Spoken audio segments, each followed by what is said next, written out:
The engine rebuild process has begun, and the first thing I'm going to do is recondition my aluminum flywheel on this episode of Josh's Car Corner, sponsored by Fidanza.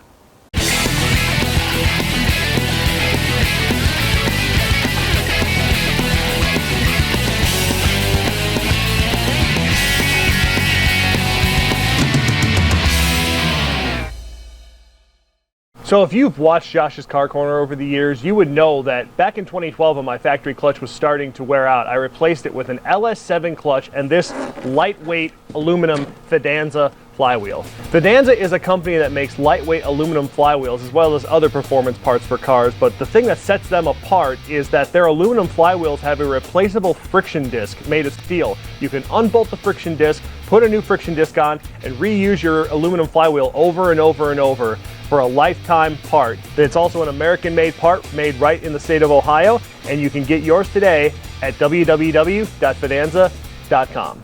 So the reason you would want to get a lightweight aluminum flywheel when you're changing your clutch is as you go up and up in stages of strength for clutches, the heavier duty they get, the heavier they also get in weight. They need thicker and stronger pressure plates, they need thicker springs, the clutches themselves need to be made of much stiffer material, and all that weight adds up and you just keep stacking more and more weight on the back of the flywheel. So to give you an example, the factory clutch and flywheel for the GTO weighs about 52 pounds.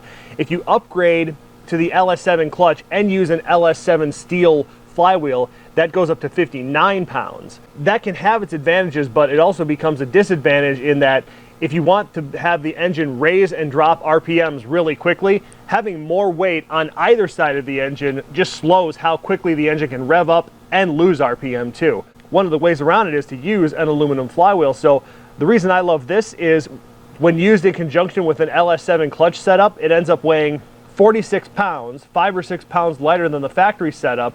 So you can actually raise and lower RPM a little bit quicker. The only disadvantage would be your hole shot when you're drag racing, but you just have to learn how to feather the throttle to hold your RPM a little better. Everywhere else, it's a gigantic advantage to have less weight hanging off the back of the engine. So if you're going to go with a heavier duty clutch, I highly recommend you get an aluminum flywheel to go along with it. And as long as you're doing it, you might as well get a Fidanza because you can just use it over and over and over. So changing this is a pretty simple procedure. Now, from what I read, there are a couple of different versions of these flywheels. There's an early version where these friction discs are held in with rivets that you have to tap out from the backside to pop them out. This version is a newer version. It's held in with screws. And the things they say before you start taking anything apart is count how many holes you've got in your friction disc to bolt it down. This one's a 20-holer. There are different versions that have different amounts. And also keep in mind that if you're going to get one for a GTO, that the factory flywheel and clutch setup is actually an LS1 clutch setup.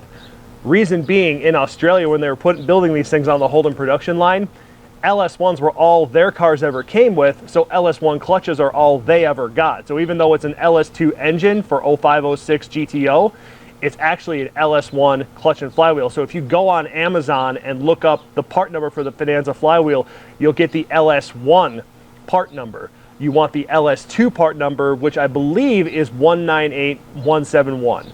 If I'm wrong about that, you'll see the correct part number on the bottom of the screen here, but I think that's the correct part number for LS2, which also accepts the LS7 clutch and all the heavier duty clutches that came after the LS2. So taking this apart is pretty simple. To my right here, I've got my replacement friction disc, which only goes on one way. The holes are tapered for the screw end, so you know which way you're putting it on. And then the only tools I'm gonna need are a 3/8 inch socket and a screwdriver to take this thing apart. So just pick it up here and the nuts are on the back side. Just get a little torque wrench out or whatever and just start pulling them out.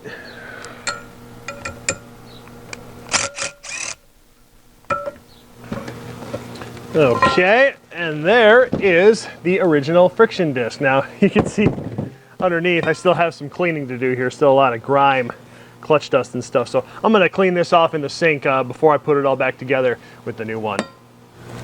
Okay, got the flywheel surface all cleaned off now and ready to accept the new one. Now fortunately, you get new hardware with this, new nuts and bolts, and this goes on multiple different ways. There's no like one orientation that this thing goes on because this hole pattern is the same all the way around.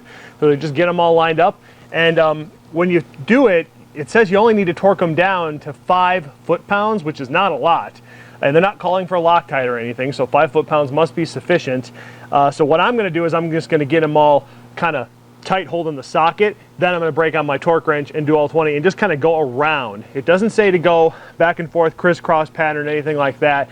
And just to make sure that you're not missing any and to go in order, I think it's best just to go around. Once they're all kind of finger tight, then just torque them all down to 5 foot-pounds. All right, I got a system going here. I get why these don't require any Loctite, is because these nuts are ground a special way that so when you get them all the way on, they start to get tight. So it's almost like a locking washer, except it's not, because it doesn't have any nylon in it. So it's not a nylock, so the metal itself must be cut in a certain way so it can't back off. If you look at the surface of the nuts, they've actually got a little chamfered pattern in them, kind of like a rifling pattern. I'm sure that's also to keep them from backing off. All right, halfway there, 10 more to go. Okay, last one going on here. All right, so they're all kind of finished tightened, and I noticed that I still have left one extra nut and screw. And I haven't missed any, so looks like they give you one extra just in case you lose something, which I think is a really nice move on their part. It's always nice to have spare parts. So now the fun part is going to be time to torque these down with the torque wrench. So again, they say only 5 foot-pounds. I'm curious if I'll be able to do this without the screwdriver. That will make things easier. So we'll see if it turns without the... No, so far it's not turning without the screwdriver. There's 5 foot-pounds. Okay, so for this part, it looks like you don't need the screwdriver. The nut itself will hold the screw in place, so that will make this process a lot easier. And 5 foot-pounds is a very light amount of torque, so you got to feel very gingerly for it to actually click on a torque wrench. So I'm back to the beginning. I'm just going to go around and double check them all. I like to be thorough that way. Just make sure they're all... Ooh, there was a loose one. That's a good thing I went back. And 20. So there you go. She's all torqued up. She's on. Now, if you were going to put this on the car right away, you'd also want to take some brake cleaner and clean off this surface because they put a coating on it to keep it from rusting during transit. I'm not going to be putting this on for months, so I'm going to leave that coating on there. I don't want this thing to rust while I'm waiting to put the engine back together. So hope this little video has been helpful to you.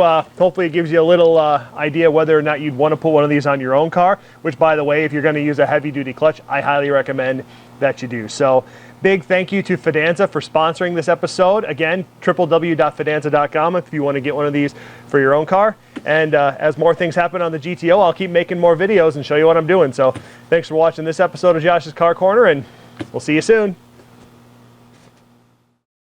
Like what you just saw? Let me know with a thumbs up, or by subscribing and clicking that little bell so you know when new episodes come out. And be sure to join the new Facebook group I set up too for Josh's Car Corner.